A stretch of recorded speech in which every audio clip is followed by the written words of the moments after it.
Welcome to Asian Who is Who. I'm Stephen Yao. Today, we are pleased to have Mr. Savio Chen to our show. Mr. Chen, how are you? Thank you. Mr. Chen, as I know, you are best-selling also, and also a businessman and very famous and recognized by numerous organizations. And it's my honor to have you to our show. The pleasure is all mine. Thank you. First, I believe currently you are the president and CEO of U.S.-China Partnership Inc. Tell me, what is this company doing, your team? Well, our company is passionate about bringing the best of America to China. Mm-hmm. People, product, mm-hmm. and processes, services into Chinese market. And we help them find joint venture partners, help them find capital, help them find distribution partners. And conversely, we also help the largest Chinese companies, a medium-sized company, mm-hmm. come to America doing this exact same thing. So we are bilateral US-China consulting firm, helping both countries and companies to access their markets and to expand their businesses. I see. You are from New York, and originally I believe you're from Hong Kong.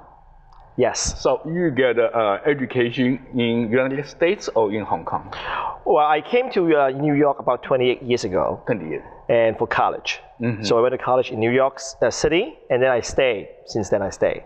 So I've been there for 28 years. More than 20. Wow. So the major work you here right now is kind of like, I believe you are the major of marketing in college, right? So you do basically the kind of like marketing and promote business between US and China, I believe, more than 2 decades. Yes, but when I first went to college, I was my friends told me that, oh, just do accounting, because mm-hmm. you can be an accountant. Mm-hmm. Stereotype, right? You think that Chinese people are good at math. So I tried, in the beginning to be majoring in accounting, and I work in accounting in a company for accounting work.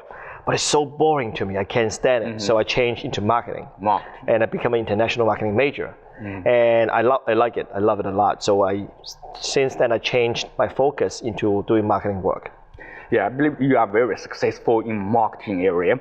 In the, we say the marketing job is kind of like very creative. And usually we have to do kind of like make impossible become possible and make it a success. And you have lot of experience and a very good story. I believe you have a very good story we talk about later before, kind of like very interesting story about when you are in New Orleans, you try to reserve a restaurant, and this is kind of like very, very creative. So would you please share this story to our audience? Sure. The story is like I used to own a Microsoft authorized training center in mm-hmm. New York City. So every year we have the big Microsoft conference that we have to attend in different city, and that year we was in New Orleans, and so we went there for this big conference, and everybody wanted to have a meeting or dinner or lunch with the worldwide chief of training for Microsoft. Her name is Nancy Lewis. So I went up to Nancy and I say, Nancy, I would love to take you to the #1 restaurant in New Orleans, and for dinner tonight, I want to share with you our marketing strategy, how we can promote Microsoft, and blah blah blah. And of course, he said, "Well, sure, Savio, #1 restaurant, I would love to go with you." Yeah. So that was about 2:00 in the afternoon. We went back to the hotel with my salesperson. So I told him, "Hey, Joe, why don't you call up the Commander's Palace?" The name of the restaurant is called Commander Palace, mm-hmm. Which is very well known, and #1, in that area. I said, why don't you call and get a table for 4, me and you, Nancy and Marsha from Microsoft. We have a big dinner together. We can have some strategy to talk about, And Joe picked up the phone and called the phone number, asking for a table for 4. Since it's such a popular restaurant, they are fully booked for 2 months. And Joe said, oh, you're fully booked for 2 months? He hung up the phone and said, Savio, There's no more table. They're fully booked for 2 months. I say, let's book. He told me, let's call another restaurant. That's a normal response, right? I told him, I said, Joe, we cannot call another restaurant. I told Nancy, the worldwide chief of Microsoft training, that we are going to the #1 restaurant in New Orleans, and everybody knows Commander Palace is the #1 restaurant, and we cannot change. We cannot bait and switch. We lost our credibility. What's the point of having a meeting when you lose credibility? So Joe is like, well, what can we do? I don't know. Do you know people there? What can we do? Do you know the owners there? I said, Joe, I just got here. I don't know anybody here. So Joe said, well, what are we going to do, Savio? I said, Joe, there's always a way. Let me show you. Dial the phone number. So he dialed the phone number. He gave me the handset.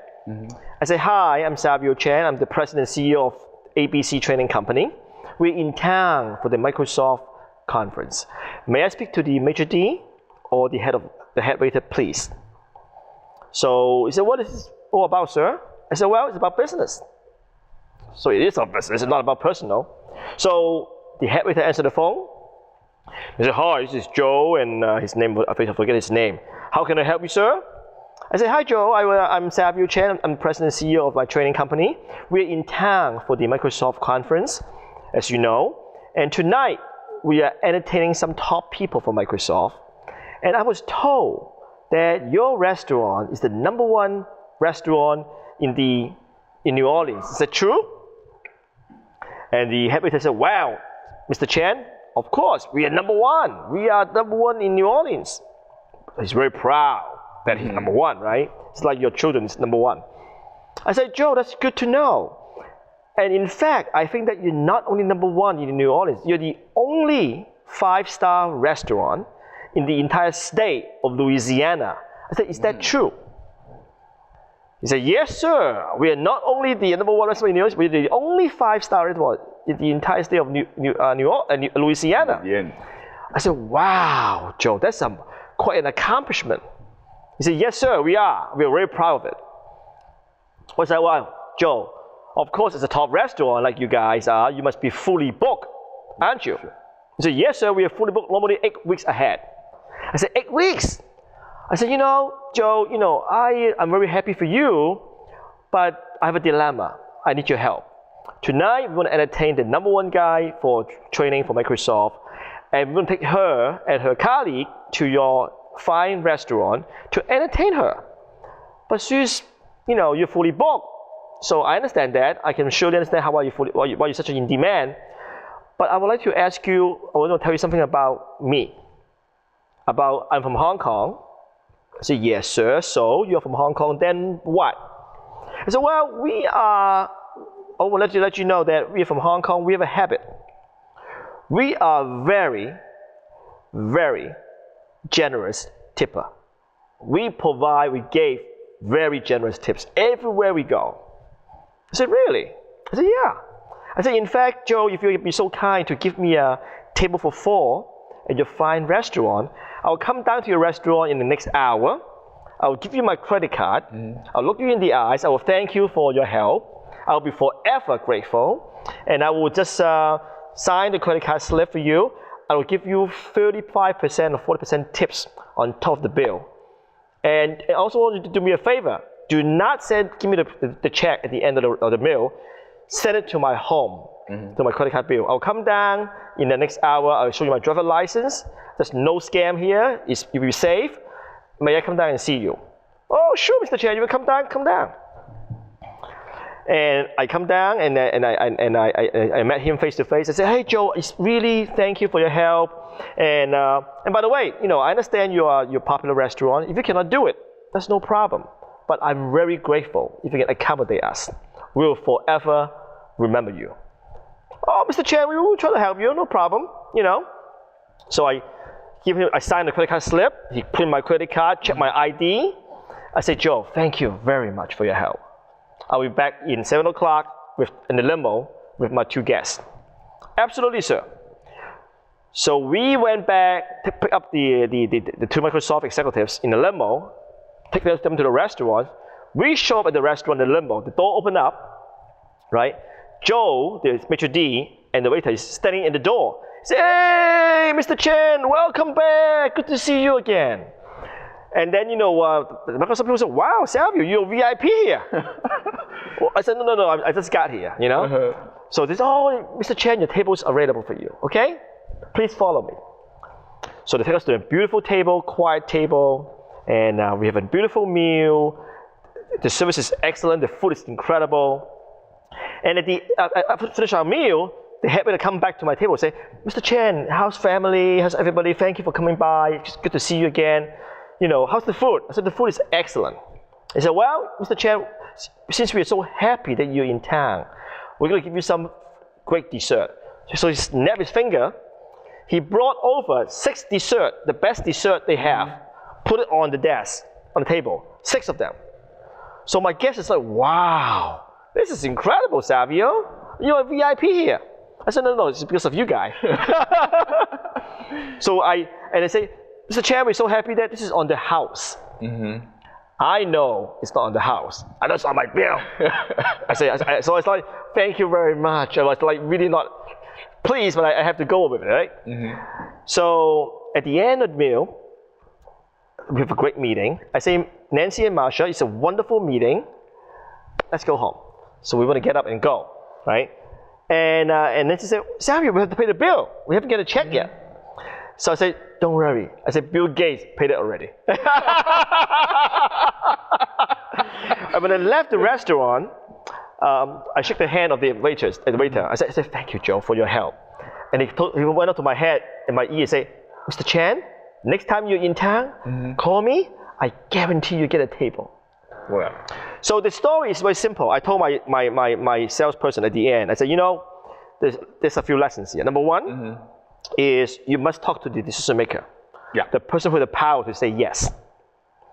Number two, you have to understand why they want to say yes. Our maitre d' and head waiter is a very smart person. So they have the power to say yes. Imagine if you're the president of the country or if you're a movie star, you show up and announce, they for sure have a table for you. But why? They should give you a table. You have to look about what they want. If you are the head waiter, what did you want? So my salesperson said, I don't know. I said, well, if I were the head waiter, I'm looking for the best customer who give amazing tips. Because we survive or live on tips. Yeah.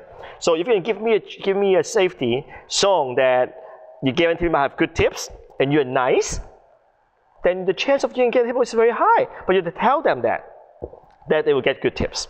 Tell them up front. And there's no risk. You go down there and now before sign the credit card, everything like that nature is all safe. So the lesson is there's always a way. If you just stop on the first no, you will not do anything in life. Yes. Be creative, understand the psychology of the motivations of what they want, give it to them, and do it in a nice way. The world is going to open up for you. Yes, everything changed. It's a very impressive story, and you can see here what a Superman can do and create whatever he like to have from impossible to possible. Well, let's have a break.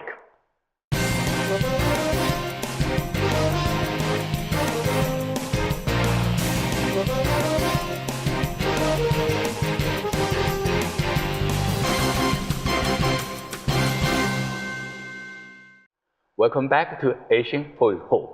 Today we are pleased to have Mr. Chen to our show. Mr. Chen, we talk about create some job from impossible to possible. I know you have numerous experience in this area, especially for the marketing area. And I heard you have a new book published last September, right? And this book, I believe, it's a consists of more than 20 years your experience, your research in this book. Tell me some detail about your book.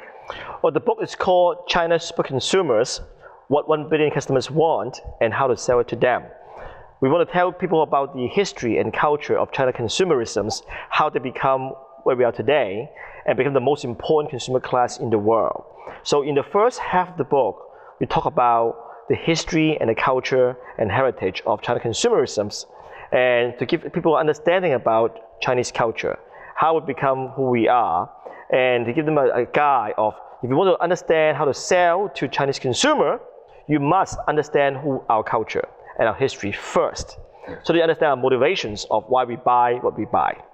And then the next half of the book is about 10 case study about all the chairman and CEO that we interview who are doing business in Chinese consumers and what they're doing now, what they've done in the past, what they do right or wrong, what they're doing in the future. So it's a combination of the know-how and the resource put together in one book to share with people about how they can better serve the Chinese consumers. Yes, as we have a story before, I believe the story is the most kind of like informational and enjoyable, So do you kind of can give us kind of like a story about the people doing business in China and how can they be creative doing the business in other culture? Well, absolutely. Well, if I tell you a story about the big brands doing business in China and here, you say, wow, they're big brands. They're Apple, they're luxury, they are Louis Vuitton. Yes.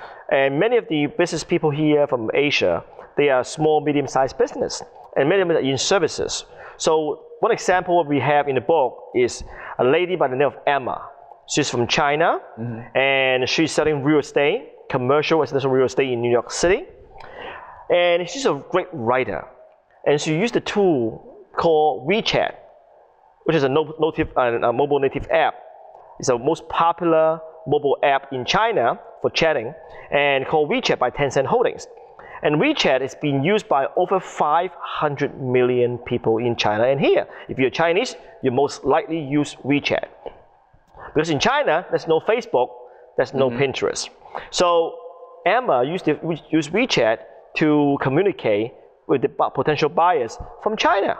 The Chinese consumers want to buy real estate in China. For many years, she's been building trust with the young students who are in New York City, going to school, helping them find rental apartments that are inexpensive, teaching them how to open bank account, teaching them how to buy a ticket for subway. So all these young students becoming loving her because she has been so helpful to them, so they trust her. And then they tell their mom and parents and father and mother about this young auntie called Emma in New York who are really helping them. So the parents who are wealthy in China get to know her indirectly and slowly trusting her. So one day, this young lady, one of the parents, sent a chat by WeChat to Emma, say, hey, there is a big, beautiful new building called the Baccarat. It's a luxury apartment building next to the Museum of Modern Art in Manhattan, in New York City. And she want to buy an apartment for her daughter, who's going to school in Columbia. And but she doesn't know the apartment. Can you help them? So Emma doesn't know the apartment herself, so she went to the apartment, take some pictures, ask for all the information, and she sent it back through WeChat to the parents. And then the parents said, wow, this is very interesting. I want to buy this apartment. How much should it cost? Well, it turned to be a very expensive apartment. A studio would cost $3 million. A 2-bedroom apartment on the higher floor is $10 million. That's New York. It's New York City. It's very expensive. And but Emma's very smart. And she used WeChat, and she looped the buyer and the lawyer into a private group, and they share information going back and forth seamlessly. And in no time, the potential buyer, the parents say, I love this apartment. It's in Midtown Manhattan. I don't have to see it. I know it's a good area. I know it's next to the Museum of Modern Art. It's a prime area. I want to buy 2 apartments. One $3 million one for my daughter, and one $10 million for myself for investment. So in no time, they do these transactions. 2 apartments, $13 million of sales over WeChat.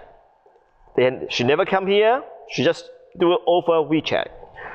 The moral of the story is, if you understand how to build trust with Chinese consumer, using the tool that they use and familiar with, you can make a lot of things happen in an incredible way.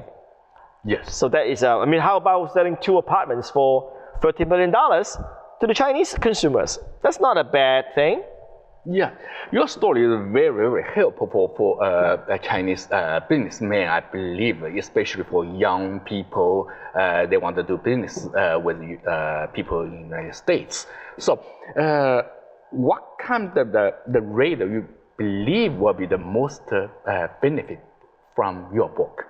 Well, I think that the most important benefit is to understand the reasons behind the decisions, why they want to do things a certain way. Because it's very commonly, people think, well, Chinese, you just like American, you buy the same thing that we buy. You buy Louis Vuitton bags, drive BMW, you drink the good wine.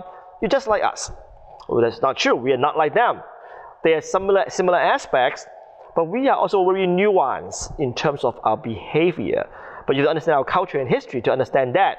So, for example, Chinese tourists, when they come to U.S., in New York area, they go to New York, tri-state area, or come to here, they will stay in an expensive hotel, and they put a lot of people in the hotel. They don't care about the hotel. They spend minimum amount of money to stay in a hotel. But when they go to do the shopping, they will drop on average $8,000 per person, and buying all these, bags and Gucci bags and shoes and things for themselves and for their friends. Because number one, it's a lot cheaper to buy the same items than in China. There's no luxury sales tax, It's at least 30 to 50% cheaper. Number two, when they own all these, products, they feel that they have, arrived. They have the status symbol now. They are now owning all these luxury good products, make them look good and feel good. It's good for their face. So, 很有面子, in Chinese we say. So they love it. So you have to know what kind of things they do and what kind of things they don't do to service them well. Yes, because kind of the cultural difference. People maybe people in the United States may not kind of easy to understand why the luxury goods is so hot in China, but it is true right now. So your book, I personally very like it, and it's kind of to me, it's kind of like a book of the business principle. And in ancient China, we have kind of a famous warrior say the principle of the war, and he said, to win the war, you have to understand your enemy. Understand your enemy make you always win. And in the business world, I believe the same. We have to understand our consumer and understand our competitor. So this book you wrote here, kind of try to let the people in the United States understand the consumer behavior of China. That's right. Well, I think that the important thing is, if you look at the US media, they always focus on the negative aspects of Chinese or China. Yeah. They always pick us, we copy their stuff, we're not good. So the mass media has been focusing on the negative aspects without talking about the positive aspects of Chinese consumers. So my book tries to show the other side, the positive side of our impact to the consumerisms in America. Without Chinese people spending money on all this retail store and buying all this stuff, they will lose a lot of sales. So it's very important that we talk about all these positive aspects of China consumers and what they can bring to the table. They create jobs, they bring a lot of investments into our country. They also create a lot of consumers, consumptions for the economy. And that is very important aspect of our success to the country. Consumer behavior is always changed, as you stated, from 19th century to 20th century, and right now is the 21st century. So everything has changed. So in your perspective, what is the major change as Chinese consumers behave? Well, I think the consumerism, the last 30 years has changed tremendously. The young consumers who was born after 1990 have a very different mindset and behavior and use different tools to consume. So if you're born after 1990 in China, you've never seen China in a tough spot. You haven't experienced the hardship, the war, all these bad things that your parents experienced. Yes. So you only see the good things of China. China is just rising, getting more powerful, more successful. So to them, China is terrific. And now with technology, with the mobile phones, now China have 1.2 billion mobile phone handset. more than 600 million people who do e-commerce on mobile phones. Yeah. So all the young people are born with the cell phones. They're born with the internet. So they're very comfortable to use the mobile phone to do research, to get information from their friends, and to do purchase of their products. So that's why you see e-commerce is so successful. That led to success of Alibaba and JD.com and all these major companies. So that drive the trend, and this is so they have different behavior than their parents or their grandparents. So if you want to access them, you must understand how to do that for this new class of Chinese consumers. Yeah, in the past decade, I believe Chinese consumers changed a lot because the kind of like numerous luxury goods goes to China, and kind of like things always change, and like a political environment or whatever change, and in past 2 years, Chinese top management is changed. The new administration team make a new policy. Is that will be some kind of like influence to the behavior of the consumer? Well, absolutely. Before the current administrations, before that is all investment driven, right? Yeah. FDI, investment driven. Yeah. But now Chinese government understand that to sustain the economy, they need to stimulate the consumptions. Yeah. So it's consumer driven, consumption based.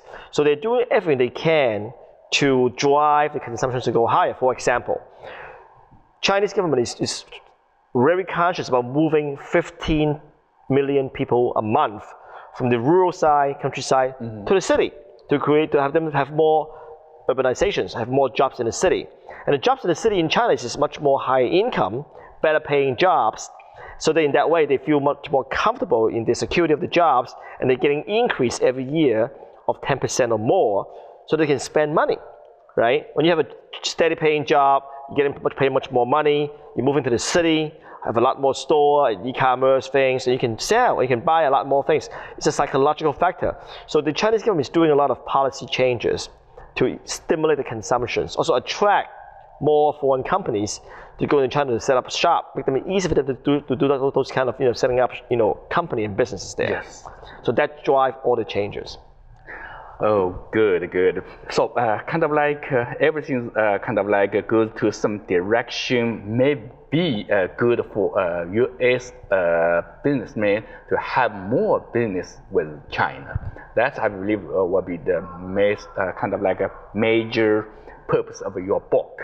That's right. I also want to have this book to stimulate the young people to understand more about what China is all about, and why we are not to be free or worry about fear. And in fact, I told my U.S. friends that you don't treat Chinese consumers as your BFF, your best friend forever. So then in that way, you'll be much more open to their thinking, what they like and don't like, so that you can serve them better. It's going to be a win-win, but mutually beneficial relationships if you understand who they are and they understand what you have to offer them. So that's very important for us. That's great for us, and thank you very much with us on our show, and wish you have a great, successful year. Thank you. Thank you for all watch our program, and see you at the next episode of Asian Oil.